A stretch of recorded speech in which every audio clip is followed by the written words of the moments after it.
You know what, guys? I can listen to this song, bro, all day long, man. We want to welcome you to the Unrestrained podcast. My name is Alfred. I am here not only with an all-star team, man. First of all, somebody told me, hey, bro, put yourself in the camera, man. And I'm like, yeah, I'll work on it. As I tell the guys, man, I am very shy. I don't like to be in cameras for some reason. They fail. But anyhow, no, I'm just joking. Anyway, I want to give a welcome to everybody that just joined us for the first time to the Unrestrained podcast. I am so excited. We're going to have a great conversation today, man. And before we get started, man, I want to introduce two of the top-notch personalities, man. One lives in LA, right? And the other one is part of an Orange County organization. And we're gonna do a quick introduction. I want to welcome to the show for a second time, bro. This is his second show, bro. He said, last time I talked to this person, he said, I loved it. I enjoyed it. I like having conversations. And you know what? That's what it's all about. It's about having discussions. It's about having, we could be wrong, right? But the point of having discussions is like, hey, we can understand other people's point of view. And that's what matters here in America. We need to be able to do that. We need to have these discussions. So want to welcome to the show, Sammy. Sammy, welcome to the show, buddy. Hey, what's up? Like you said, it's my second time. I had a lot of fun last week. So here to do it again, to repeat, see what's going on. Welcome, man. Welcome, Sammy. Hey, on the other spectrum, man. And this guy, you guys have heard of him. He's a powerhouse. Not only because he's involved with so many gazillion organizations. No, I'm kidding. I'm joking, man. Julian, welcome back, homie. Thank you for coming, Brad. Thank you so much for joining the Unrestrained podcast, brother. How you doing? Of course, doing great. Thank you. Good to be back. It's always a pleasure. And yes, we're just putting in the work for this great state of ours. That's awesome, man. Hey, so we're going to have a good discussion, guys, because as you know, I want to give a huge shout out to Ernest, to Eli, to Isaac, and to the mastermind, Alex Alfaro, bro. They're taking their time off. Today is their week off. And so we said, hey, we're going to bring some other powerhouse folks into this conversation, and we're going to have a good discussion. You guys, something that's been changing, and I think over the next, you guys know that we're in election year, right? This is the time where we're so focused, and not only in our communities, in our districts, in our states, in our country. There's a lot of things that are happening. And listen, I was just talking to Julian about all these things that are happening, man. Sometimes I need to unplug myself, right? I just need to shut some stuff up and not just say, nah, I'm done with this. Okay, Trump is going to get his 7th case and his gazillion case, and he's going to be another 1,000 years locked up, bro. Sometimes it's just too much. And at the end of the day, man, what is important? What is important to you? So today we're going to have a discussion is what is important to the Latino community in regards to what's going on right now and things that are affecting us right now. For example, how is inflation affecting certain communities? How is inflation affecting you as a business owner? You as a person that pays taxes? How is that affecting you? Now, how is it unemployment affecting you? A lot of people, I heard some people that are still unemployed, bro. They've been unemployed for a couple years. What's going on here? Why is this happening in our communities? So, and then we're going to jump into some other things that are happening, like, for example, the immigration stuff that's hitting hard. When I want to throw this out there, you guys, when people say, how does immigration affects us? I want to see, how does it affects us? I want to hear your feedback on how do you guys think immigration affects us as individuals? Some people think that, that you're an immigration hater. No, bro, it affects us because guess what? Some of our people, some of our immigrants do require some necessities, right? They do require home. They do require some of them are suffering with health issues, right? And they do require some services. So how does that affect the regular population in our cities, our countries, our states? How does that affect? So let's jump into topic number one. One of the things that I was mentioning here with the team is Latinos, we can't forget the good years with Trump, with Donald Trump, Now we can look at the history and we can turn back, we can look at a history book, right? And we can look at the internet and really just look at things that were good for us, right? For example, when Donald Trump left his office, right, inflation was at 1.4%. You know what I mean? Nowadays, we're struggling, up to 8.3 inflation in 2022, right? And now we're suffering at a 3.4 inflation right now in this current state. So now it's kind of double. So what do you guys think about, what is happening with this? So the reason why I'm saying this is because despite, some of the efforts from both parties, I think we need to concise and really focus on how the messaging is being presented to the general population. So I'm gonna go with Sammy. What do you guys think about the current state of inflations? And I share with you guys some of the stats. Post Trump and now. What do you think? Do you think inflation is something that we already know, right? It's another second, third tax. So what is your thought on inflations? Well, first off, let me start by saying I am a business owner, so I am highly affected by inflation because my cost of goods are higher, my labor is higher. I've got to give raises because my workers can't keep up with, being able to buy their the simple things like milk, eggs, whatever. Right. So, obviously they ask for raises, and, as you care about these people. So obviously you don't want them to suffer. So you give them what you can. Right. But at the same time, like that goes into my bottom line, right? Like I make less. And right now, so the huge issue that I got to deal with as far as like inflation is where my price points should be. So I raised my prices, right, because I had to give out, raises and whatnot, and I'm paying double on cost of goods. So I raised my prices and I immediately saw a drop in customers. Wow. And it's like, you can't raise prices too much because you lose customers, but you got to raise prices or you lose money, right? And that was like the biggest thing that I'm dealing with. And it's worse than the pandemic. During the pandemic, we had inflationary cycles, but everything kind of came down and kind of chilled out. But with right now, like things are just going up and up and up, and I don't see like an end in sight. And that in turn, like I have to raise my prices. I know a lot of I've actually lost some employees because they were like, yo, it costs way too much to be out here. And I had one girl, she was a really good worker too, man. And she moved to, I don't know where she moved to. I had to leave. She went somewhere, I don't know where she went, but she was tired. Like she was like, this place is violent. This place is, and she lives, my business is in South Central Los Angeles. So I see the violence. I see the, I've had, people like get stabbed, in front of my business. People be assaulted. The bank that's next to me has been robbed 4 times. One person actually literally walked away with $25,000 in a backpack and just walked away. Like it was a she robbed the place. And the funny thing, she came back 2 weeks later to rob the place again, and then she got arrested. And it's like so that's what I'm visually seeing this stuff. Like I'm an actual witness to the crime. So my worker was like, dude, I can't be here no more. So she left. My other worker went to Richmond, Virginia, and she was like, I'd rather be there where there's work than here where there's no work. And and it's a trip, dude. So I think one of the issues that people are dealing with is they can't afford their food, their consumer staples, and their jobs are being replaced by robots. So. This is the reason why I laugh about this is because, we've been seeing. I've been seeing this all the time, man. I'm seeing now that Lowe's, Home Depot, and all these things, they have self checkout now. Oh yeah. And now you're seeing massively. So now you're starting to see. I think now it's cheaper for them, to get one of these self-serve machines and subsidize it for actual people, bro. But is that really beneficial? What is your thought on that? Will that really does that really benefit the customer care experience? Talking to a machine. Personally, I hate it. I don't use them.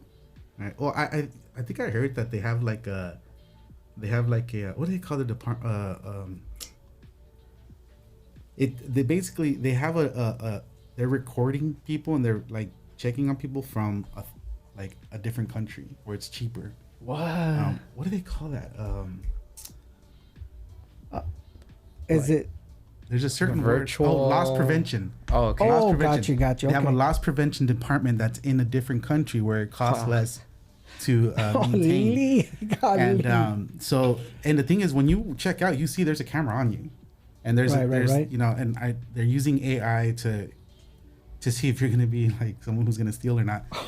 And I think it's forcing, you know, big employers to utilize technology to, you know, manage their losses, and at the same time they're switching from like an actual person to a machine because it costs a lot less. And you know, the machine's not going to sue you, the machine's not going to sexually harass somebody, the machine's not going to, there's just so many, you know, there's so much benefit in the long run to having a machine work instead of, you know, like an actual person.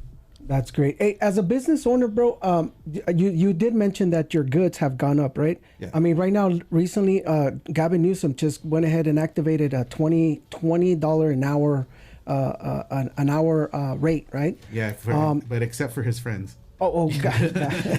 Yeah. And that's so typical, right? I mean, think about it. Past pandemic, you know, the French Laundry, but that's another story. Yeah. Anyhow, I mean, you as a business owner, I mean, you say you had to make some adjustments. I mean, how far? I mean, I don't want to get much in debt in your, in your private businesses and finances, but has it really hit you like 33, 43%? Oh yeah, dude. Oh, yeah. man. Oh my. And the thing is, like I said, I can't. Like I want to. Okay, so like I'm paying double for everything, Right. but I can't charge double for everything. Oh. So if I were to charge double, I'd lose customers. You know, and Right. I've got a customer base that's very working class. They're you know, they're blue collar workers. They're gonna go paint. They're gonna go, you know, build stuff. They're gonna go use their hands or whatever. They come. They're hungry. Right. You know, and you know, I do like if you charge them more for something, they get upset. You I know? bet. And I don't want to charge people more. Like I for a long time I ate the cost. You know, during the pandemic I kept my prices the same and I ate the cost. And you know, there's only so much of that you can do, right? God, And you know, it's right now I'm still kind of figuring out where to adjust everything because I got my bills too, and during the pandemic I at least was able to take care of my bills, right? But Right. you know, so right now it's just a game of okay, I gotta be able to inch it a little bit, kind of to see if like I don't lose anybody, and it's a scary process because nobody wants to lose customers, and I certainly am not in a position to lose customers. Wow. So it's a tough game, man. And the thing that California doesn't understand is that, you know, they think they're going after these big businesses, but the ones that are most affected are the regular mom and pop shops like my shop, and everybody vilifies McDonald's, but McDonald's is a real estate company. The people that own the McDonald's, they're like franchisees. They might Right. have one. They might have to. Yeah, they might make some money or whatever, but they're not the billionaire company or the $1 billion company that they think they are. You know, people talk about McDonald's on the news and they don't understand that these are all franchisees. These are all regular people that own, these businesses, and the people that actually have to front, who have to bear the burden of higher wages are small shops, small mom and pop people. These big companies, none of them fought it. McDonald's, they didn't fight the wage increases. None of these big companies, they didn't care, because you know why? Because they can afford it. Right. They like regular businesses like mine, we're the ones that are hurting. We're saying, hey, you know what? We can't afford this. I don't want to raise my prices, but I have to now. I don't want to alienate my customers, but I have to. Wow. So our politicians really don't understand that, or if they do understand it, they're absolutely evil for going through with it. Right. And Julian, so what do you think, bro? I know I mentioned to you guys earlier when we started having this discussion about the inflation, and in your opinion, do you think that inflation is considered another tax? Yes.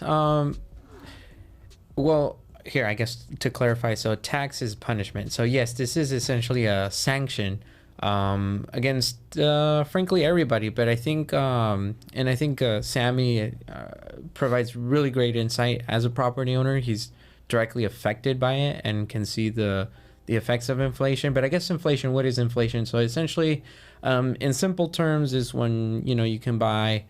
I'll use an extreme example. If today $100 buys you one car, tomorrow is going to cost $120 for that same car, essentially. So the number of money that you have to spend on items increases, while the size or the quality of the product that you're getting is decreasing. So just in short terms, that's what inflation kind of is. So yes, it is a punishment. It is a tax on everybody. So because if you have savings in your bank account, if you have $1,000 just sitting there, it's not accruing any interest, then by the end of the month, at inflation rates really high, it'll be worth less at the end of the day. So yes, in my opinion, it is a tax, and a tax that the people in the middle class and lower class the spectrum, if you will, can't afford. Because I think Sammy was actually pointing to that. We looked at that very clearly in 2020 when all the lockdowns happened. The only companies that were able to survive successfully were the major corporations like Walmart, the big tech companies, HP, Apple, that just skyrocketed sales for everything virtual, while the local businesses, the mom and pop shops, were unable to survive. Many people took out loans to try and start a business, but unfortunately were drowned by the unprecedented actions of the government, which and now we know it was rather exaggerated. But yes, so in terms, in a short answer, it is a tax, a vicious tax.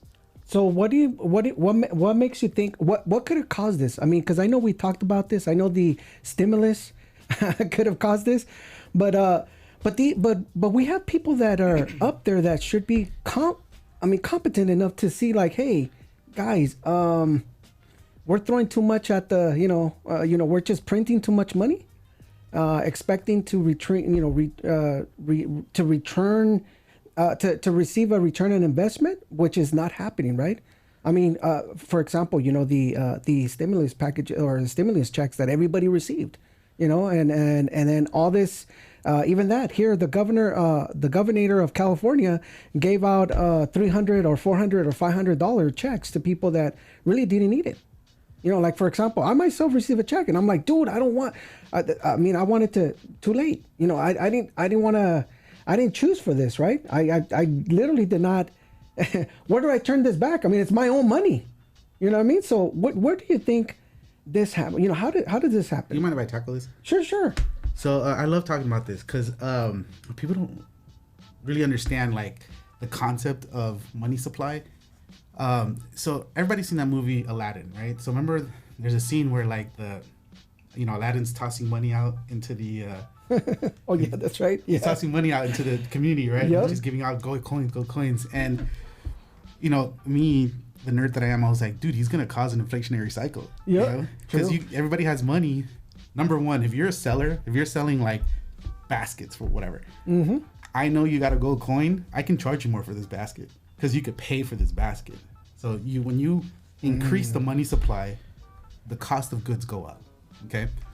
And the same thing. And in order to get a hold on inflation, you've got to decrease the money supply. That's why our government uses a federal open market, whatever. They buy and sell securities like bonds, right? And treasury bills and all that. And that's how they're able to pull money out of the system and put money back into the system. So when we're in a recession or whatever. But they're not calling it that, right? They're not. I mean, think about it. Somebody mentioned the word recession, and he practically got yelled at in that conference. It was like, dude, we're not. You can't say anything bad about the Biden economy. Absolutely not. It's taboo in this administration. But essentially, what happens when you put too much money into a system, it tends to overheat the economy. So, yes, the stimulus did cause inflation, but more than anything is the printing of money that we or Biden did.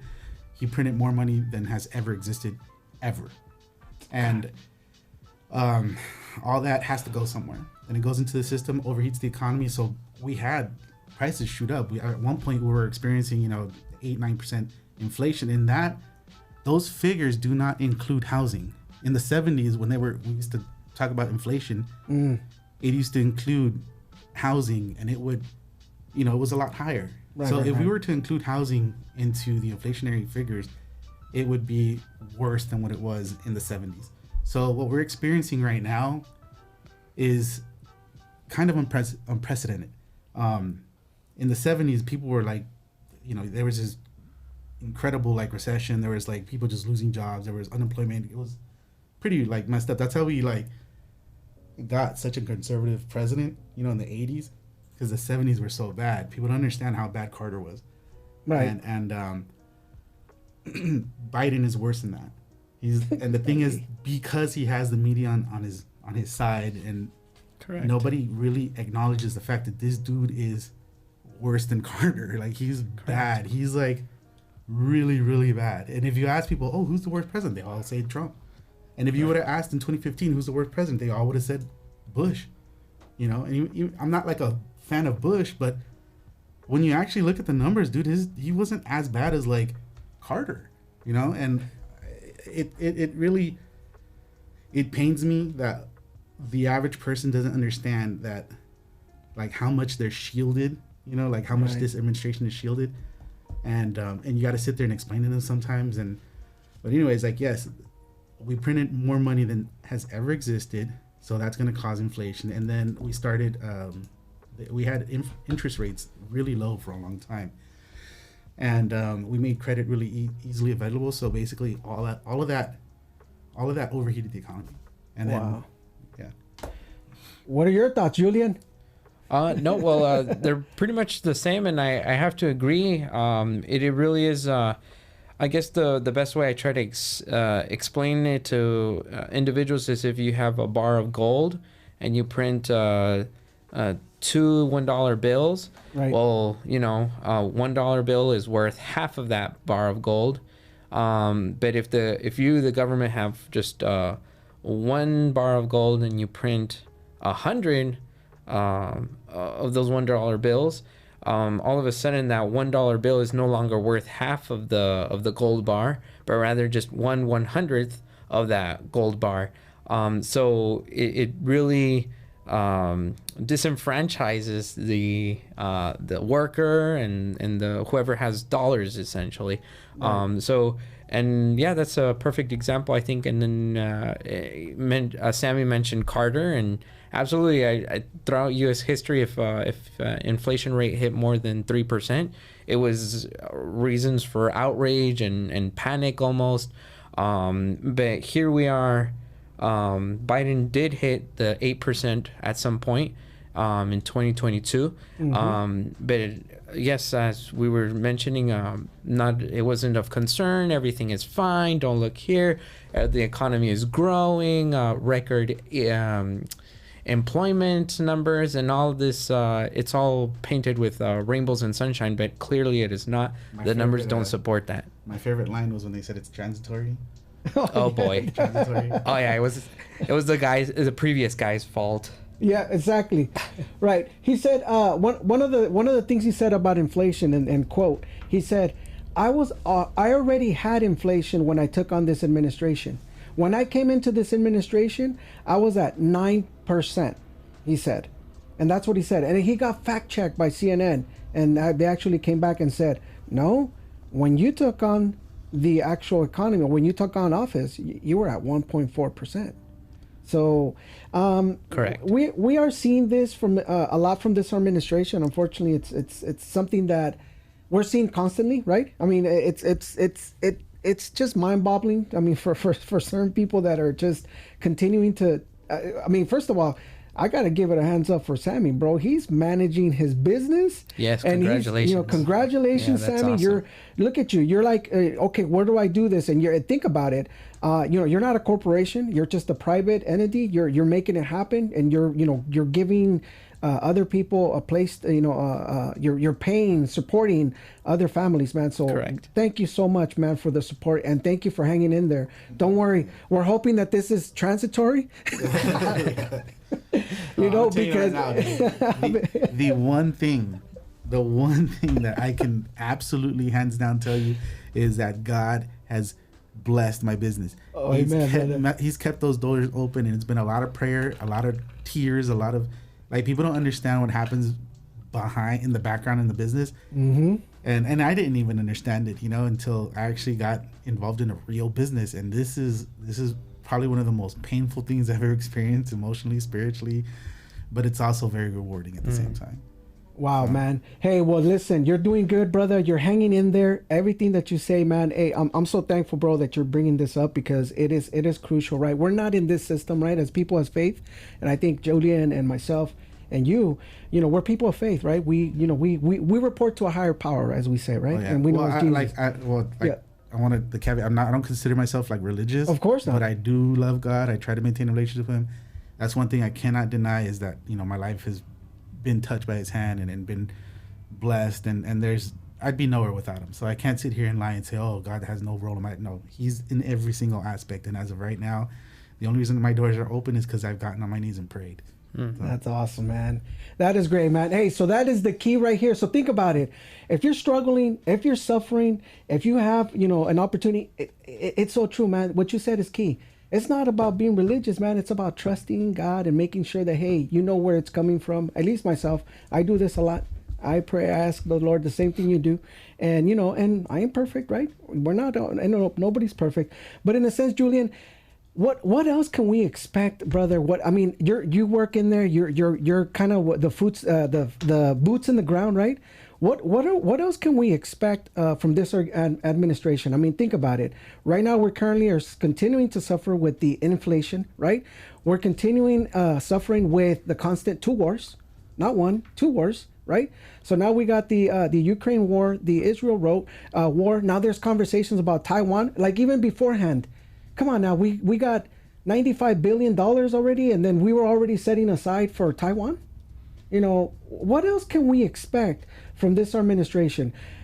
And by the way, man, have you noticed that this administration, they're not doing campaigning as much? Why do you think is that? Why do you think that's not happening?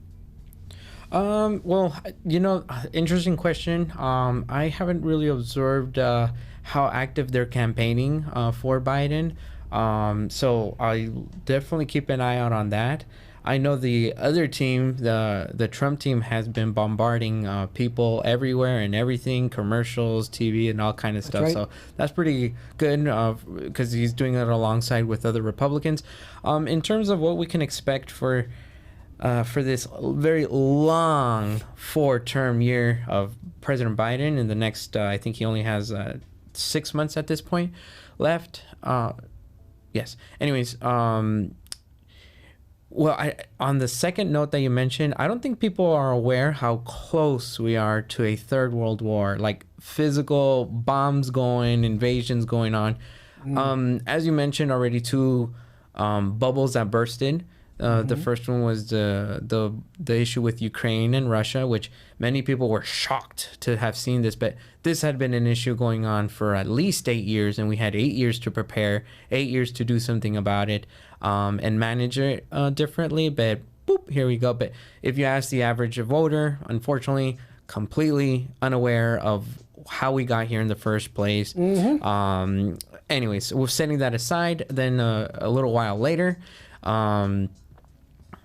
the other bubble that popped was obviously the Middle East, October 7th, 2023. It ignited a very deadly conflict that's we hadn't seen in many, many years.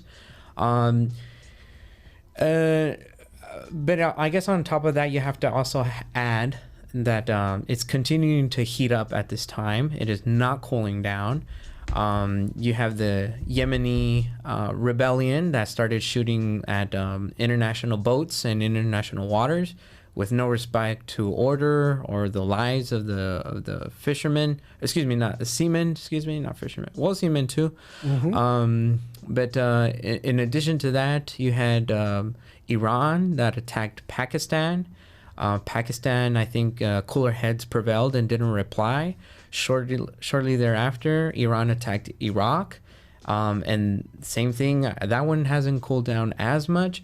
And then you absolutely do have that other boiling point for Xi Jinping in China, Taiwan. He wants Taiwan. He considers Taiwan part of mainland China. And but of course, we recognize Taiwan as an independent country. So that's the next bubble that may pop. And then the other things that I'll mention is also the strings being attached to Latin America. China is advancing in influence, and especially right now with the left-wing governments of Colombia, of Brazil, and even of Mexico. There have Chinese influence, communist influence has opened doors in Latin America at this time.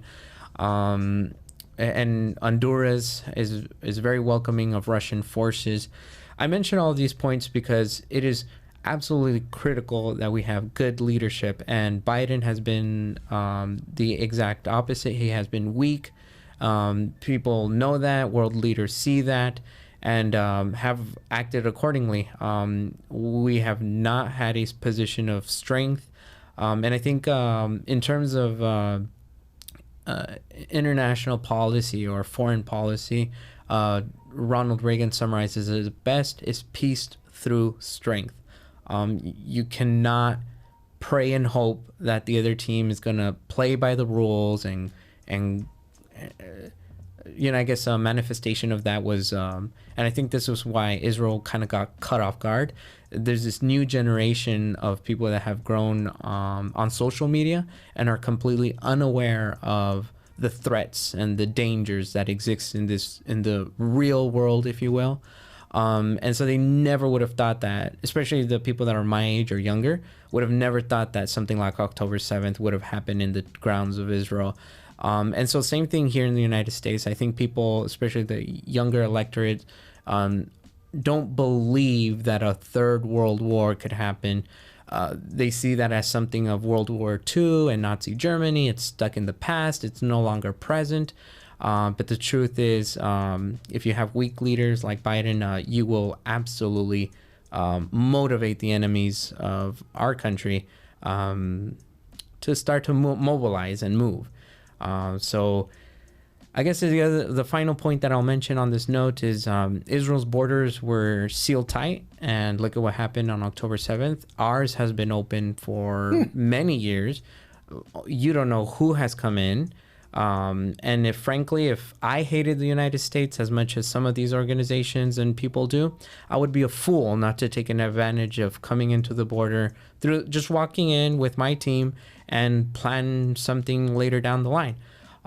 So in terms of what we can expect the last 4 months, probably just, I never want to be bad news and focus on the bad, but it's the reality. We just have trouble coming down the pipeline.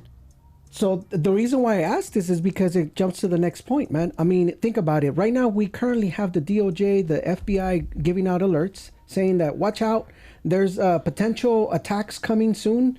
But again, there's no, I mean, are we really, I mean, come on now, over what we've seen over the last 3 years, is this something credible? I mean, come on, I mean, personally, do you guys currently, I mean, if I ask you individually, do you guys actually believe these threats? I mean, because it's been crying wolf for the last, for the last 3 years, right? Things are happening, but open borders, right? It's kind of like, hey, a potential attack could happen in America, right? But yet again, we have open borders. I don't know if you guys remember, just roughly about 3 years ago, there was some missing cargo, right, in a railroad trade, some chemicals that were stolen. It was a lot of poundage, really badly. I was trying to look for the actual report, and I couldn't find it because, again, it just came in and then it was gone. it was a massive amount of it was some sort of powder. You know, it's kind of like TNT or chemical. You know, it causes almost like it's a chemical reactant, but it's missing. They can't find it. So, how secure are we now? I mean, right now, realistically, given the fact that we know what's going on at the border, things that are going on. Like, do you guys feel safe in America currently? I'll let Sammy. We'll ask the normal person in the room. Sammy, what do you think? Do I feel safe? Look, if we didn't have, let's say the border was 100% secure, I still don't feel safe. We've got very incompetent leadership, top to bottom, like in our cities, in our townships, in our state. I love this state. I love my city, LA. But I have no confidence in our leadership, and they, in their efforts to get more power, they are selling out the people that are actually here. Now, the border, it being, there's the issue that I always explain to people when we talk about the borders is, no matter what city you're in or what state you're in, we've got a fixed infrastructure. And if you start adding people to the system, that is going to affect the resources that we have, the highway, streets, stores, businesses, like what we have access to. So one of the things that I noticed is that, in the last few years, we've got, this exploding homeless population. What people don't understand is a lot of those people are, recién venidos, is what they call it, true. right? Yeah. My mom was involved heavily in this church, and they had a huge community of people that were living under a freeway, and the church would go and bring them food, and it's they're doing the humanitarian thing, right? And I was like, look, I feel for these people, and whatever they're going through in their countries, it's a messed up situation or whatever, but how is it better to come here and live under a freeway? Correct. How is it, how do you, I don't know, man. So we've got limited resources. We're increasing the people that are in the system. It's going to break. Systems shatter. Like if you put enough stress on a system, they shatter. So we've got that issue. We've also we've got like Bukele, for example, he's going hard on the crime in his country. The people that don't want to get locked up, they come here.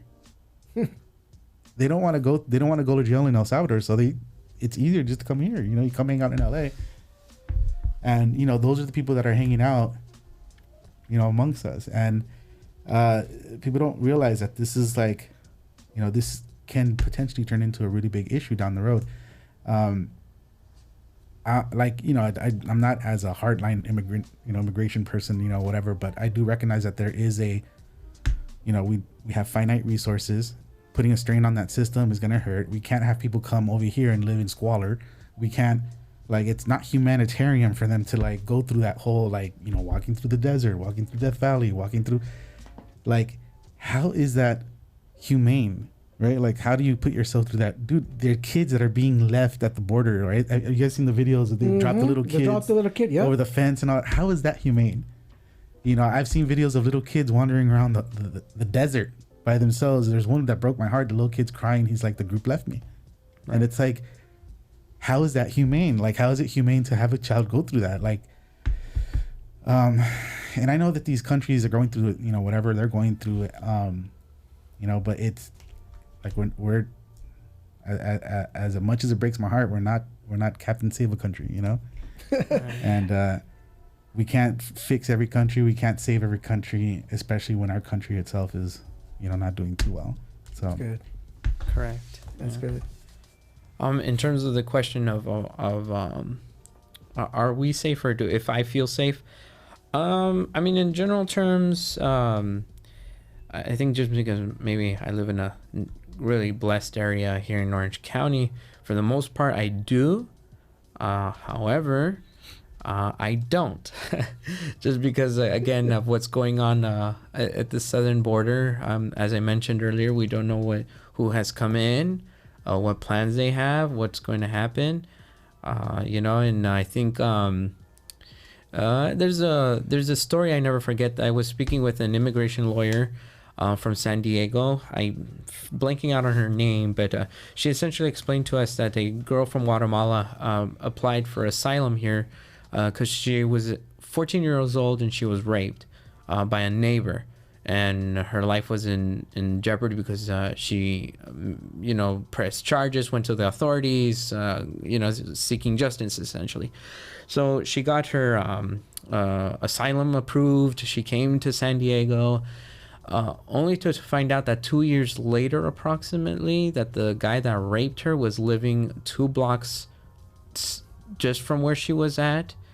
And the local authorities were unable to do anything because San Diego is essentially sanctuary.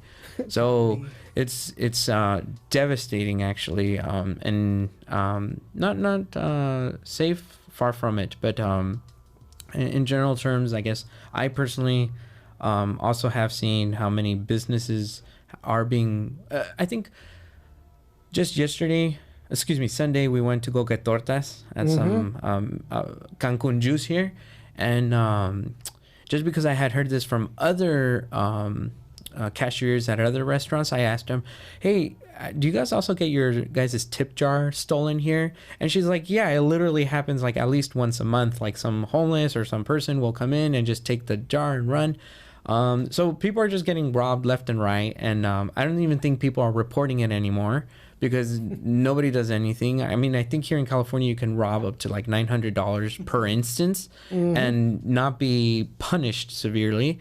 So people don't even call the police. And I was looking right now, actually, before the podcast, the Department of Justice report of state of California for crimes. And some of the numbers seem to be going down, some of them. But I think in parts it's because people are just not reporting crimes anymore. And then the other thing is that liberals, Biden and his administration, and what they're doing is redefining crimes. So, for example, I think in a really conservative area, stealing $900 just one instance is enough to charge you with possibly even a felony and lock you up for a good time. Whereas here in California, is not even considered a misdemeanor. So that's why it's very hard to say that crime rates are going down here in California, even though the ruling party claims that it is. Wow. And it's true. What you're saying is true, because I was actually looking at a report, and somebody said that somebody on X mentioned that they were actually giving the order to not report anymore. Through not only through the FBI report, because for the most part, everybody, what happens? They go and look at the FBI report. And now you're starting to see a drop. Well, of course, they stop reporting it. There's certain things that they're not reporting anymore. And so even though it's happening, Correct. They're no longer going to report it. So therefore, correct. I mean, how, these numbers really don't help, don't help us at all. And that's the way they're seeing, like, it's dropping. Yeah, but you've already given instructions to not report. Right. So, yeah. And I guess even if it's dropped, because I know a lot of liberals love to be like, oh, it's dropped, crime is dropped. But they don't understand that there was a huge swell. Correct. From the time of the pandemic. That's the other thing. If let's say the rate was 100, incidents per 1,000 or whatever, it's now 130. And then if it drops, if crime drops 10%, that's 3 incidences. You're talking about 133 incidents per 1,000. That 30 is a huge jump, like especially in the last 4 years, and people don't understand that. We're experiencing that, even though we're seeing less crime, but we've already had 3 years of incredible high rates of crime. Correct. Yeah, so that's another important note. Absolutely. Yeah. So I got a question for you guys. I know as now we have somebody that's regular citizen, right? And then plus we have Julian that kind of looks at some of the numbers in the back. And then myself, I'm always doing reading, and I'm trying to stay away. The wifey just said, she already gave me an ultimatum. She said, stop with the politics. And I said, all right, babe, I'll think about it. But until we can get through this, the next 4 years, I'm going to continue to drill, continue to work. We, like Julian mentioned earlier, we need to continue to educate people. I got a question for you both. How is it? I mean, I know right now, currently, I'd mentioned to you both starting the podcast about messaging. I know messaging is important, and the reason why it's important is because some of our people, they're feeling like they're not getting. I personally took it upon myself, and I went and visit the Donald Trump page. Right, you guys can look at it, and he lays out a foundational things that he's gonna do once he takes on office. Right, and some of these things is he's gonna tackle down inflation. He's gonna tackle down crime. He's gonna tackle down, and he provides a plan and structure. I'm seeing this from the other side, and there's no clear messaging from the other side on how they're going to tackle this when everything that they've done over the last 3 years have been a complete failure. So what do you guys what is your thought on the messaging? Are you guys seeing this from both political parties? I mean, is the messaging on point as far as not only from the Republicans? Believe me, I looked at the Democrat as well, and I don't have anything a clear line of guidance for the Latino voters. Have you guys noticed anything like that?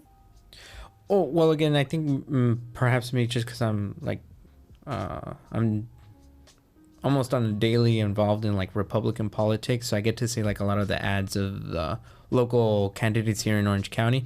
But the message is to the electorate in general is essentially one of our strengths, the economy, that we can get this back in control. We can get this the wheels in the economy spinning at a healthy rate again. So I think that's the message that's kind of being portrayed from Republicans. And I think I would just add that Biden is essentially doing all the talking for us. We don't really need to be campaigning too hard right now. Excuse me, I'll take that back. We don't have to take such an aggressive tone because people can see for themselves with their salaries, with what their money can buy, with the quality of life that is being lived nowadays when they go to the grocery store, when they go to the gas station. And all of that speaks volumes by itself. And I think, in terms of non-economic things, again, I'm just going to go back to the war thing. I just really hope that they see how stabilized the international economic stage was, and with war conflicts and all that kind of stuff versus these last 4 years where we now have bubbles just bursting left and right.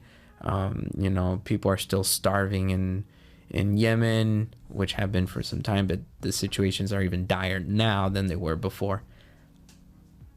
Awesome. How about you, Sam? So I think the Democrats don't have a message. I think that they have an agenda, but their message is I don't think they have a message. Unfortunately, the conservatives, we don't have any institutional power. The Democrats smartly took over the institutions, colleges, the media, and one of the reasons why Biden doesn't campaign is because they do it for them. The institutions are taking care of him. They go out there and massage him and make him look amazing, and and Republicans don't have that. And that's one of the things that bothers me about the Republican side is that we're not as if you look at the Democrats, for example, when they vote, all of them, they're in line. They know what's up. They're organized. On the Republican side, though, you've got, your hard conservatives. You have your moderate. You have your Romneys. They're big. The establishment conservatives, and it's pretty fractured. And we're not a unified party. We're not like the Democrats. So obviously, the message that the Republicans are it's just not getting through to anybody. And the one thing that I want to talk about, when you talk to a Latino and you ask them who do you think the Republicans are? Who do you think the Democrats are? They always think that the Democrats are the good guys. They always say, oh, ellos son los buenos. Tenemos que votar. Cuando yo voy a votar por los buenos y son los demócratas. And it's they don't understand how evil that party is and all the things they've done in the history. They've been on the wrong side of history all the time. And they've been really successful at institutionalizing the message well, not the message, but their agenda that they're the good guys. They're the ones that are going to come here and save us. Look, we're going to give you everything you want. Just vote for us. And I think that's one of the things that kind of hurts us. You know, like the conservative movement is we don't promise anything. That's why we can't buy any votes because we're not promising anything. And, you know, I like that because that means we're actually like, you know, we got integrity. We're out there actually trying to tell you the truth. Right. And sometimes we're going to look like assholes. We're, you know, telling you the truth. But the average person is just not receptive to that. So good. So what you mentioned, you mentioned this, and I think I love what you said. You said the messaging. Now, in a sense, Julian made a good point. He said that, you know, Biden is doing the speaking for us in general, right? Because at the end of the day, look at how disastrous this whole thing is played out, right? And for some of us, it's great. I mean, I'm speaking for myself. I like what's going on because at the end of it's kind of when you say that sweet justice, right? You're like, all right, you wanted power, all right, you wanted the power, you wanted to control something. Here you go. Now fix it. Let's see what's going on, right? But yeah, I'm sorry to interrupt, but the thing is that like this is my issue is that we're kind of relying on Biden being so bad that we're just gonna ride that wave. I think we need to have something more powerful for our people. Like they're absolutely. Mm-hmm. You know, I like that he's a buffoon. You know, because he there's nothing red pills people more than his buffoonery, but that just can't be enough, man. There's just not enough people awakening to, you know, the harsh realities of like what's really going on. If I could wake people up, that would be like an amazing thing, right? If I could just shake people and like tell them, look, dude, there's very sinister things happening behind the scenes, and it's all here to control you. Like it's all designed for you to give them power, them to control you, and you know, they get richer and your life gets worse. So right. You know what? I like what you said. Earlier in our conversation, I think before you came in, Sammy, me and Julian were discussing about, like actually, activating or having or doing our instead of depending on other people, right? For example, he mentioned something that's really key. Right now, you said, I wish you can shake, you wish you can shake somebody. Why don't you? You know, like the reason why I said is because I've gone to the point where I'm shaking people. You know, I'm telling them, I'm saying, hey, remember earlier we mentioned and saying, and I know, believe me, it gets draining sometimes when you're having discussions with people and you're telling them the same thing. They're not getting it. That was me. You know, that was me right there about 5 years ago when somebody was telling me like, bro, you gotta wake up, you know, like, you know, voting for Obama or Hillary, bro. I mean, come on, you know, this is what's gonna happen. This boom, and look where we are right now. So did it take for me to see? Yes. So we're kind of driving on this wave, and I completely get it. What you said right now is key. We can't just heavily rely on that. So for that matter, Julian, do you think, I mean, right now, you mentioned some, Sammy mentioned some really good things. Do you think some adjustments could be made now on certain things that we're doing different? I mean, granted, we took care of the problem of Ronna McDaniel or Romney. Yeah, right. We took care of that issue, right? I mean, it's sad that it took Vivek Ramaswamy to call her out, right? But in a sense, do you think now we have Laura Trump? Now she's coming in, making some huge investments on outreach. You know, she's collecting a lot of money, right? That we actually need. But do you think other things we can do here internally? I mean, now that you and we work internally, can we do something different?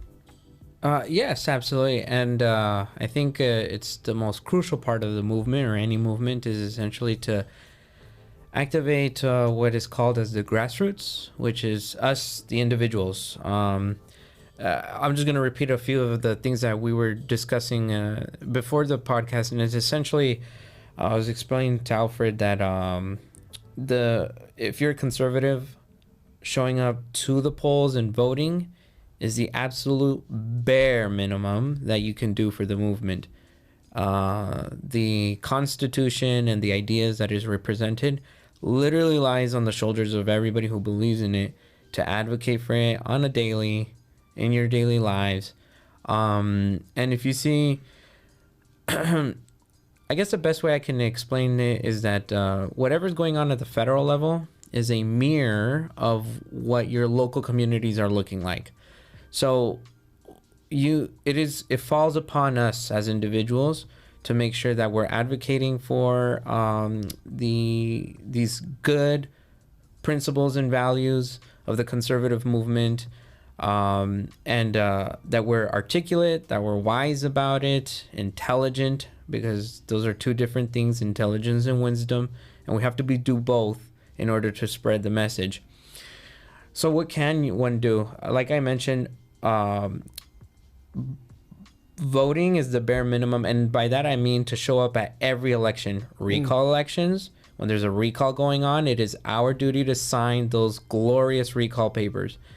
When there's a primary, when there's a general election, it is our duty to show up. And if you don't want to show up, at least mail it in. Here in California, it's like literally there's a gazillion different ways you can show up to vote, and we got to make sure that we do that. The second thing is, if you can't actively be there that with your time, be there with your finances. If you're going to donate $10 per election cycle, consider maybe increasing that to $20 or $50 per election cycle, or $10 per candidate that you come across that you will also vote. I don't know how crucial or how important or how I can explain the value of every single dollar that goes to a political campaign. It is crucial. It is vital. And so we also have to support our candidates in that form as well. And it is our jobs as citizens of the United States under the Constitution to actively supervise our government. Unfortunately, that is a very boring and taxing task, but you have to have some idea of what's going on at your city council. You have to have some idea of what's going on at your water board, at your school board. We often get all hyped up and concerned about what's going on at the federal level and the international, and we want to go up in arms and stuff, but we completely miss the most critical part of the system, which is here our local communities. And it's absolutely crucial that we take those positions as well, and that we're actively supervising those, because no policy affects you more than your local city council or local jurisdictions. It is immediate. You don't have to wait for it to, what they would say, trickle down. It's literally there at your door. And sadly, many conservatives don't even know who their mayor is, don't know who their city council folks are, or don't bother to express their concern or frustrations.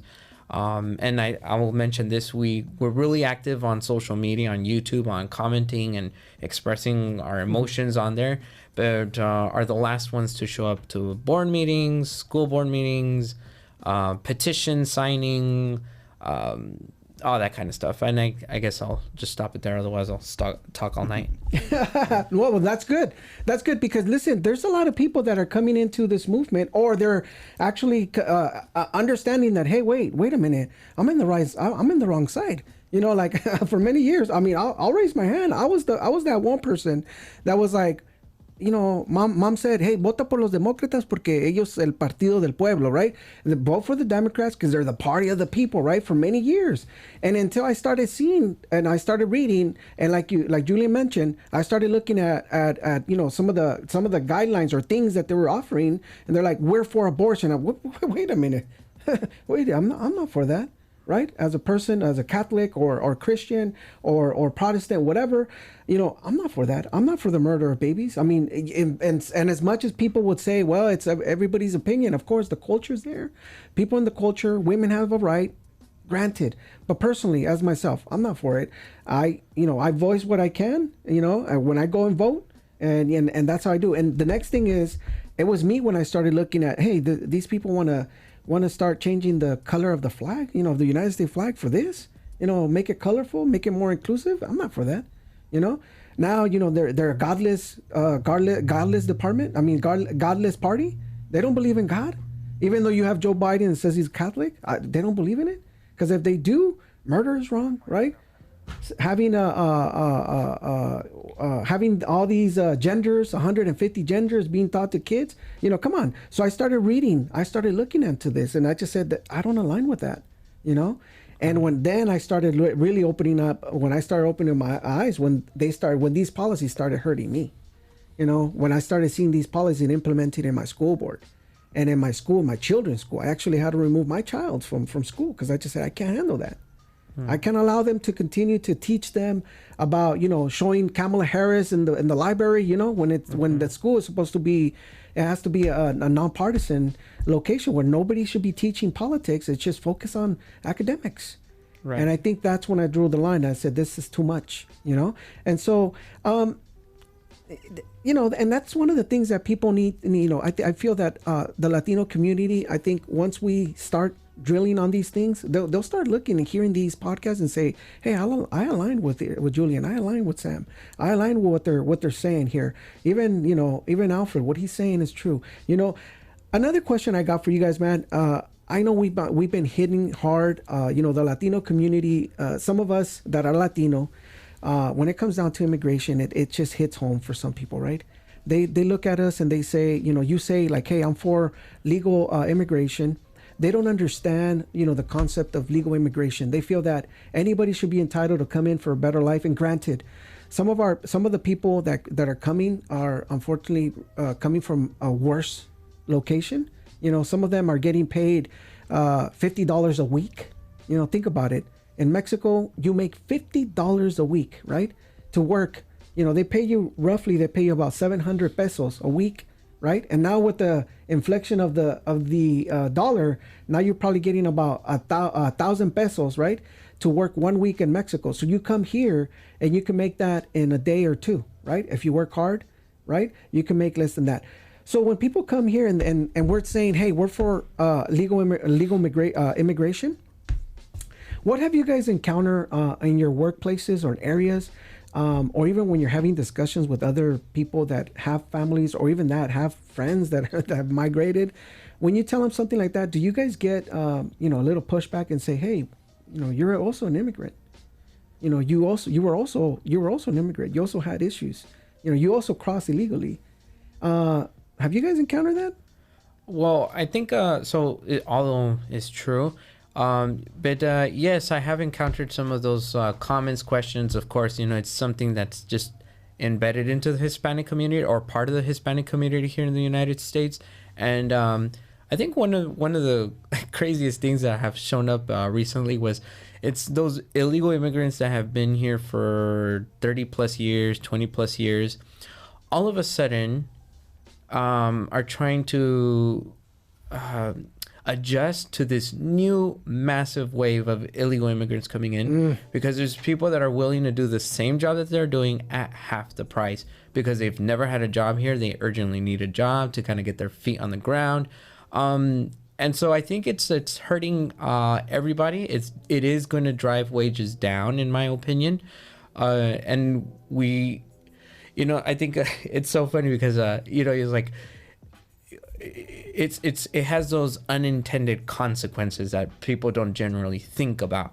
But I will share that in my immediate circles, there are people.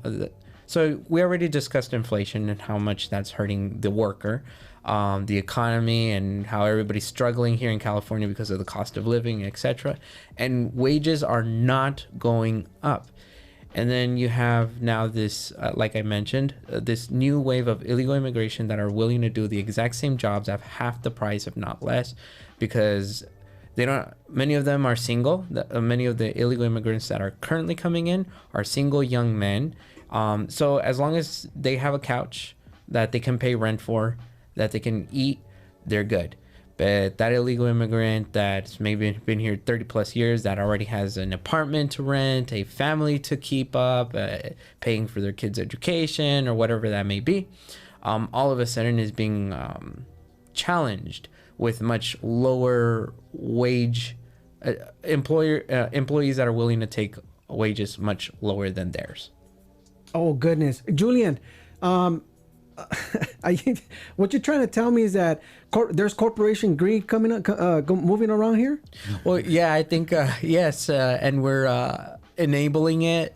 You know, we absolutely are participating in that greed. It's like lower wage labor. Absolutely, yeah.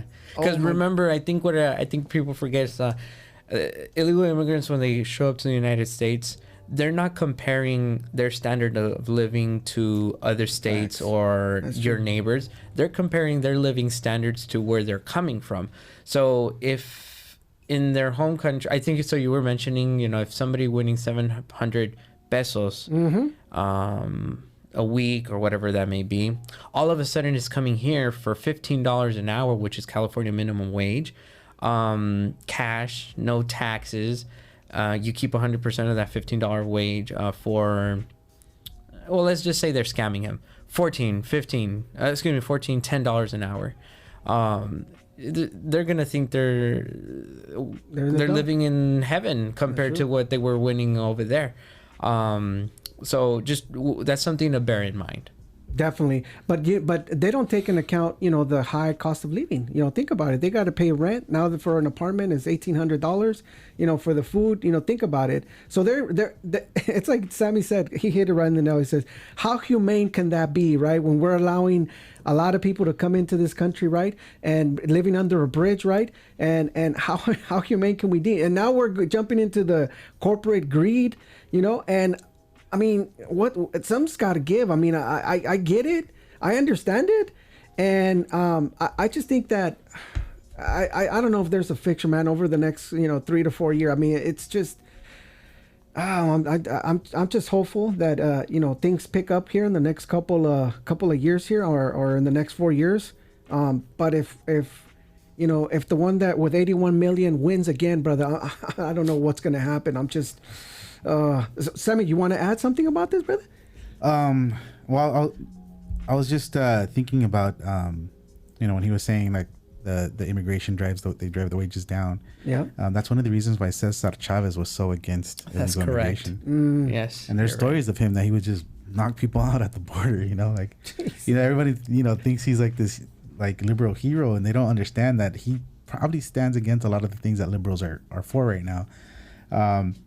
He was pro-union, right? Because in the sense that he wanted the workers to have power and to keep the wages strong for the farm workers. And what a lot of people don't understand is that a lot of these, you know, immigrants that would come would drive the wages down because they would come into it cheaper. I forgot who was talking about this. Like everyone like likes to talk bad about janitors, right? Like that's such a bad job, but people don't understand that used to be like a high paying job. Yeah, true. And then somebody came in and said, "Hey, I'll do it for less," and then somebody else came in and said, "I'll do it for even less than that." And that's where you get like this, you know, the idea that like this, the, you know, it's the lowest form of like work or whatever. I don't think it's the lowest form of work. I think, you know, especially if you work in LA and, you know, you get a pension and all that, whatever, it's probably a good gig. But you know, culturally speaking, you know, janitor work is like bad work, right? But a lot of it has to do with you know, like how the markets respond to, you know, all these people being added to the system. You know, there's a fixed amount of jobs out there, and when you've got this population competing for those jobs, and then you add people to that system, again, you stress out the system and it's gonna break. California has been trying to combat that by, you know, adding, you know, these crazy minimum wage hikes, and then what they don't understand is that they're destabilizing the system with that. I really don't know what the long-term feasibility would be if we continue to just stress the system like that and try to correct the system by legislating higher wages. I don't think it's going to be something good. You know, I think the California economy is due for a crash. Well, bro, I mean, I was just looking over at the just not too long ago. The governor just came out and say we're in a deficit. I mean, come on, Yeah. this is the five. You know, this is one of the. You know, we were, if I remember these words, man, from Eric Mayer, Eric, what is his name? Mayor from New York. Eric Adams. Eric Adams says we have a brand. You know what I mean? California's brand was actually the economy. You know, they were they're number 5 in the whole world. We're the Golden State. We were the Golden State. Yeah. And think about it. All of a sudden, man, we're in deficits over the last 2 years. What's going on here, everyone? I mean, think about it. This governor, I mean, he was in control of San Francisco and run it through the ground. And now he's done the same thing with California. Well, bro, they lost 24 billion and they don't know what happened to it. Can you imagine? They're like, this is his response was like, and it's like, yo, and you know what's worse is that because we're such a blue state, nobody's gonna call it out. Nobody has the balls to be like, hey, this is not good. This is not right. You know what, bro? I can't wait into time. I mean, there's got to be a breaking point, and I just pray that you know, that the breaking point doesn't cause, you know, more than the situation. But I think overall, I think a lot of people are tired, getting sick and tired. I know some of you already said that you're sick and tired of being sick and tired. But listen, things are about to happen. Things change. Things are happening. You know what? I was looking over Citizens Free Press. It says here the U.S. national debt is exploding. No duh, right? Like, I mean, we're sending billions out to we're sending billions out to Ukraine, right? Out to Israel, out to Taiwan, right? I granted, I think Israel, you know, they're right now. And think about it, bro. President Biden just you know, just hold. He just said he's holding on the ammunitions. Isn't that something that Trump, you know, was originally being impeached for? Yeah. Initially? Yes. So what's correct. going on? Aid. He's withholding Quid aid. pro quo. What's Right? the charge Right? for that? I mean, so now here we are again. We're having this discussion. This guy, you know. And again, the Democrats do not have the balls to say that's not right. Correct. If their team does it, it's okay. Us do it. They're happy to call out Trump and whatever. Right. But when their team does it, dude, every single thing that Trump is alleged, Biden has done. Correct. You know, the whole deportation, Yup. the kids in cages, the mishandling of documents, which, by the way, did you hear that they Jack Smith admitted in court that they tampered with evidence and they basically planted the evidence to make Trump look guilty. But Biden himself mishandled documents. It was what, like over 1,800 documents they found in his garage. In his garage, the University of Pennsylvania, in his in 6 different places. 3 of them were in his home or something like that, and nobody on the Democratic side had the balls to say, hey, you know what? That's actually wrong too, man. If Trump did it, it was wrong. Biden's doing it, that's also wrong. That's facts, bro. That's facts. And see, that's one of the things that we're starting to see, the quid pro quo, the you know, the double standard here. But what really scares me, bro, is some of the stuff that I've been seeing with the FBI press release. You know, now they're, you know, it's kind of like, hey, listen, there's going to be something, and they tell you exactly where it's going to happen, right? For example, the FBI just did a public service announcement, right? They said that there's a threat, right?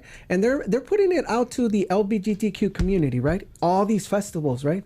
It's kind of like, you know, you want to be able to, if anywhere, you don't want to tell the terrorist where to attack, right? But here you are, you have a department of, you know, the Federal Bureau of Investigation is launching a full, you know, giving a full-on public service announcement to be careful to all these prides and parades and all this stuff. So where do you think terrorists are going to look for to do things in? Yeah, well, it's funny because like a lot of these communities, like the LGBTQ community, they support, you know, like the Palestinians and the Houthis and the right. Oh yeah. And they don't understand that they hate us. They hate America, and they especially hate the LGBT community. Like, you know, I don't have anything against them. You know, I've got a lot of friends in that community. Grew up with a lot of these people. Party with them. You know, I got a lot of love for, you know, some of these people. I'm cool with them, whatever. But they go and they support Houthis, Palestinians, you know, like these Muslim countries that are like, they hate that community. And I'm like, yo, that blows my mind. Like, they're so willing to just blindly go and just support that. Who was it? Tim Pool wanted to start a GoFundMe to like start a gay pride in Gaza, like And a he gay would- brides bro, parade. He would have a parade in Gaza. That's a good Bro, idea. he would literally, he would literally. I don't think he'll pick up the money, but I don't think he literally people will sign up for that. No, bro. nobody I'm has the telling balls you, to do that. nobody They don't will have do the that. balls to go and have a pride parade in Gaza. Like, If they literally know that, hey, this is what happens if you're part of the community, right? This is what they do, bro. They throw you off the roof, hoping that you do land on your legs. Meaning like they're throwing you head down, bro. They're hoping that you catch a swift or the air so you can land on your legs, because most likely they send you head down, bro. Daniel Tosh had a joke on his show. He was like, "There's cat, and then there's women's rights. Like it's cat rights and then women's rights, or something like that." It was pretty funny, and we would understand that like these countries don't. They're very repressive. They're very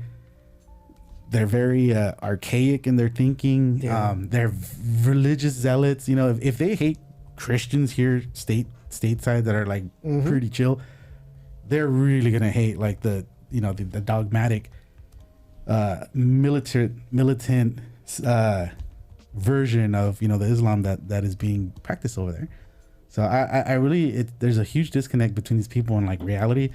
But yeah, man, it's a trip. Completely trip.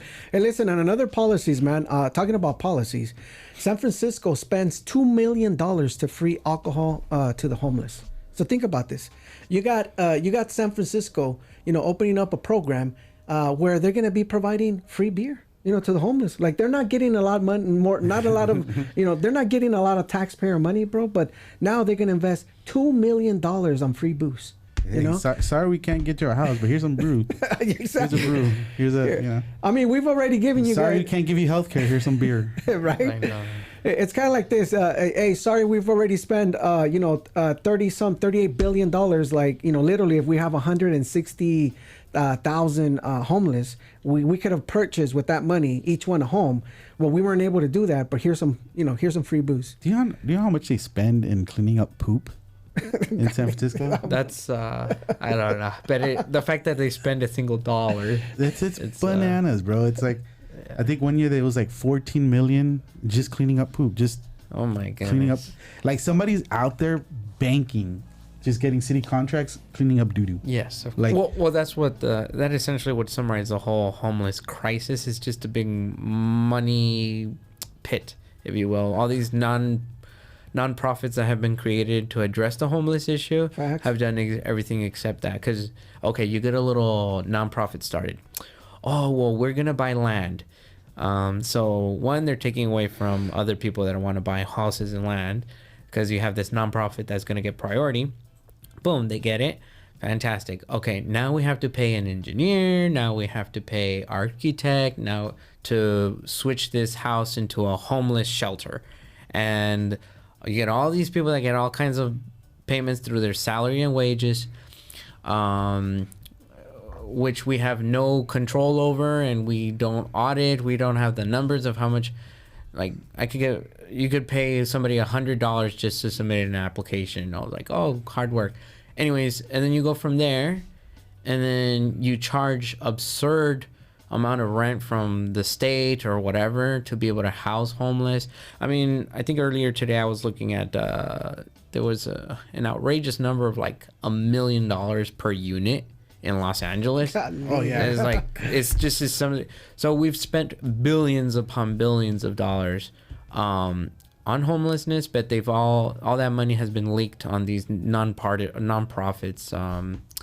Not good at all. Did you see that story about the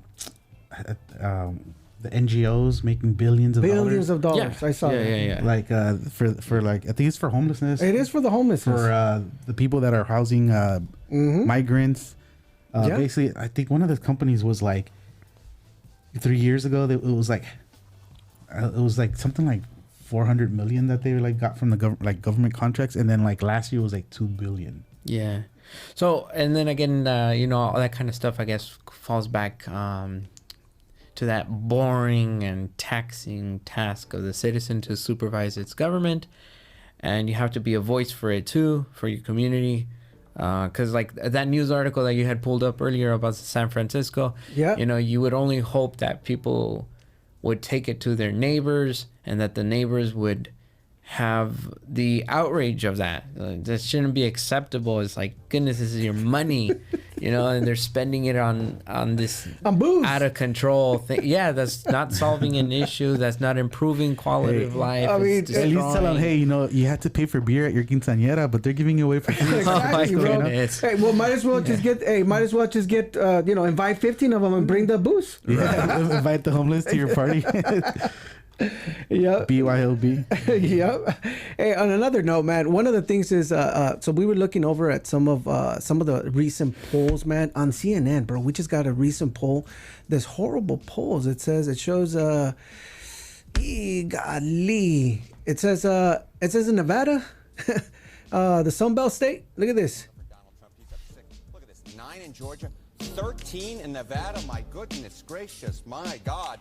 That is a huge lead. No Democrat has lost that state since John Kerry lost it back in 2004. How about these Great Lake battleground states? This is something that the Joe Biden campaign can work with. Look, Pennsylvania, Donald Trump up 3, but that's well within the margin of error. Wisconsin, Donald Trump up 1, well within the margin of error. And actually, a Joe Biden lead, well within the margin of error, up a point here. This they can work with the Joe Biden campaign. This, the Donald Trump Sunbelt. campaign, absolutely loves, and it looks like a lot of the other polling on the Sun Belt battlegrounds. When you're as looking well. Now, let me tell you guys this about polling, man. The polling can be tricky. I always just look at Correct. this. I look at this and I always just say, be careful with the propaganda, okay? Because guess what? This is what they tell you that is happening. In a sense, it kind of tells you to ease off a little bit, like calm down, like, you know, like, hey, we got this, right? But I think we need to be smarter and just look at, if you're out there and you're working, you're, you know, hustling. Like I know Julian is out there. I know he's tired. Hey, I know Julian, you're working out there. You're going, you know, you're going to door, knocking. You know, if you see numbers like this, you say, I don't need to go out there anymore. You know what I mean? And I think this is the troubling thing when you have propaganda like this, and they're saying you're up so much, don't worry about it, and they're experts at that. What do you guys think? Yeah, well, essentially, that's the thing about polls and statistics. With enough magic, you can make them say whatever you want them to say, to be frank. At least me in politics, I personally try never to pay attention to the poll numbers and always just work. I just close my eye. Well, not close my eyes, but just shut off all the... Nuance, noise. Yeah, the polls and the experts believe, and we think this is going this way, and I just close all that off and I just go to work. That's how I maneuver that. But yeah, That's awesome. What about you, Sammy? Oh, I always, I'm very entertained by the polls, you know, because they kind of tell you, like, what people are, like, kind of paying attention to. But again, I never really pay attention to polls because they, you know, like, you look at the polls in 2015, Yep, they 2016, were right? completely different. Surprise. Yeah, surprise. You know, and coming into the last election with, you know, Trump, a lot of the polls said he was going to win. Like, if you look at all the bellwether counties, he was Yep. winning That's true. all of them. And magically, somehow, you know, he didn't win. Yeah. And then Arizona, you know, like, went for Biden, which is kind of weird, you know? I don't know. I just, you know, when it comes to, like, polls, again, I don't really pay attention. But if... You know, those are all like, I think those are all the ones that he had the +6, +5. Yeah. Those are the ones that he lost in the last election cycle. Right. And if he wins those, he'll pretty much win the presidency. Yeah, pretty much. It's a Sun Belt. It's the Sun Belt states, and I think those are the ones for grab. And I think that's, you know, Arizona, Georgia, I believe. What is it? Wisconsin, Pennsylvania. So there's a huge, you know, Yeah, these are.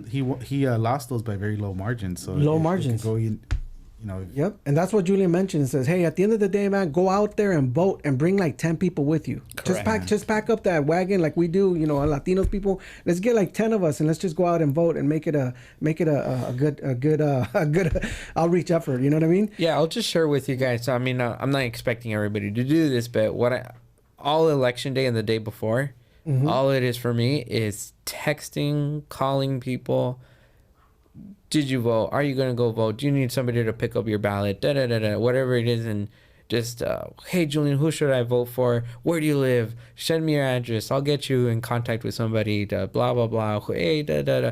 That's all it is. And so always just hype up. If you don't see people getting hyped up about voting on an election day, you have your phone, get it out, start texting people, family members. Did you vote?